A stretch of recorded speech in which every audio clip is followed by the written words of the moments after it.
Before I go more in the video, I want to tell you about what the Virgil van Dijk record meant, not only to Liverpool but to the Liverpool fans.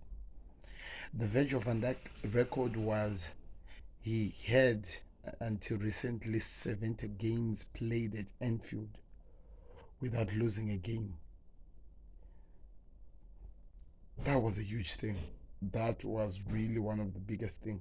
You know what the Virgil van Dijk record reminds me of? You remember the season where Liverpool were now about to go unbeaten in the Premier League? The season where, what did we do in that season? We won we won the Premier League, right? We were about to go unbeaten, and that record was taken by Watford. Is it? Yeah, it was taken by Watford. Islam Ansar scored 2 goals at Anfield, and everyone was shocked. No, it was not at Anfield, it was at their home ground, and everyone was shocked.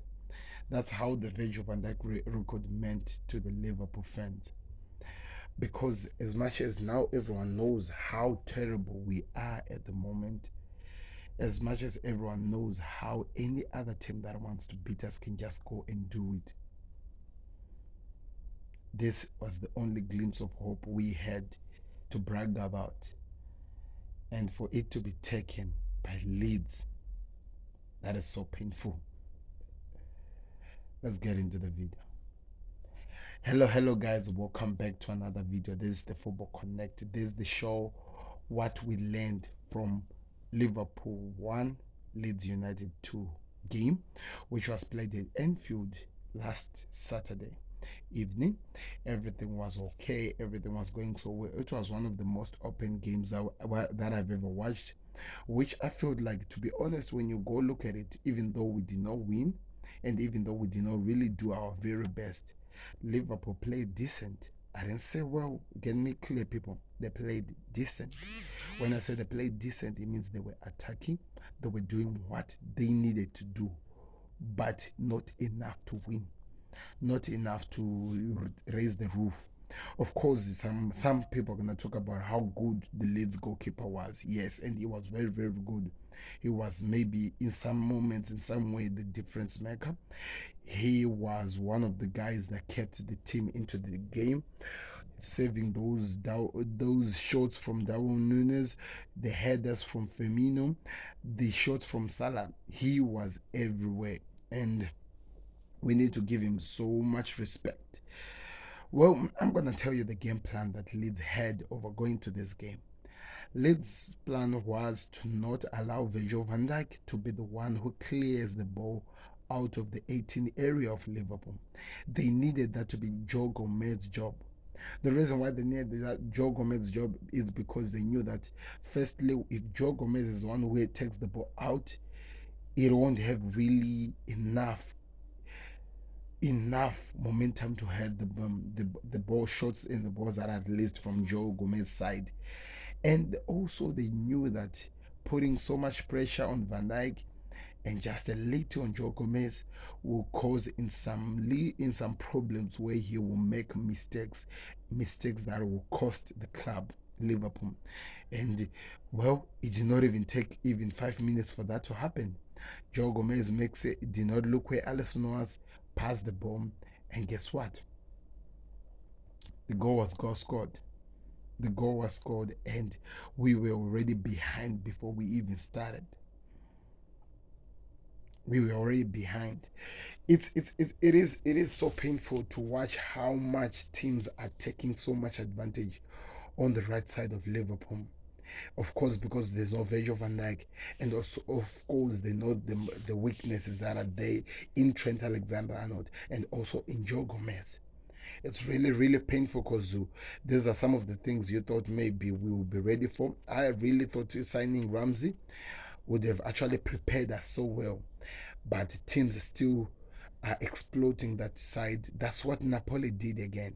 Put so much pressure on Joe Gomez. Unlike maybe try to allow him to be the one with so much ball, they just put so much pressure on him and he led the team down. And now Leeds United are now not allowing Van Dijk to have the ball, but allow Gomez to have so much of the ball, which was our downfall. Which was our downfall. Go look at the two games. We were beaten 4-0 by Napoli because they just made sure that Gomez could not be comfortable with the ball in his feet. And Leeds United just made sure that Joe Gomez be the guy who carries so many times the ball of Liverpool, which exploited us. He's not good with the diagonal passes. He's not good with actually looking at where he's putting the ball. And the worst of it is this: he looks back when he's passing, which exposes us. Secondly, the team midfield wise, I did not really understand the substitution of Fabinho because I felt like he was really one of the players who was keeping us into the game.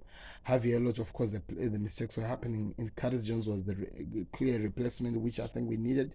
I felt like for us to actually go forward in the game, they should have found at least a midfielder who can play as a striker and replace Bobby Firmino because I felt like Bobby Firmino was also one of the letdown in the game.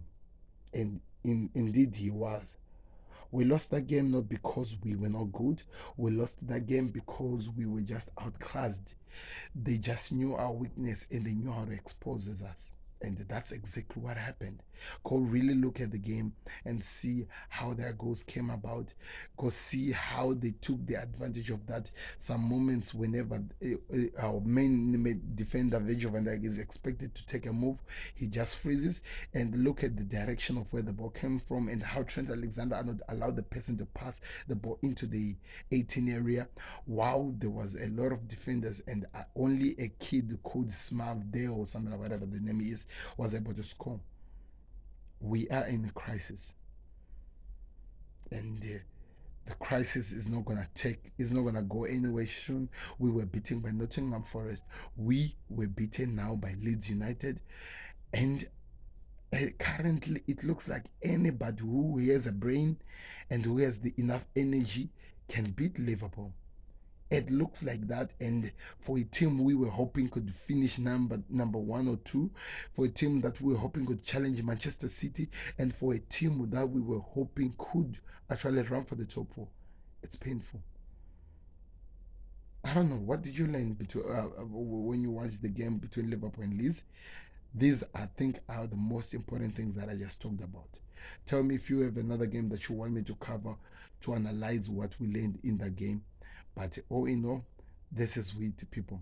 Click the like button, subscribe to the Connect.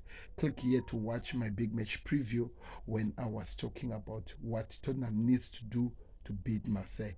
And click here as well to watch my big match preview and review playlist. There are a lot of content that is exciting to watch. Thank you very much for watching. Don't forget to click the like button and the bell icon so that you never miss a video when I drop. Out. Peace.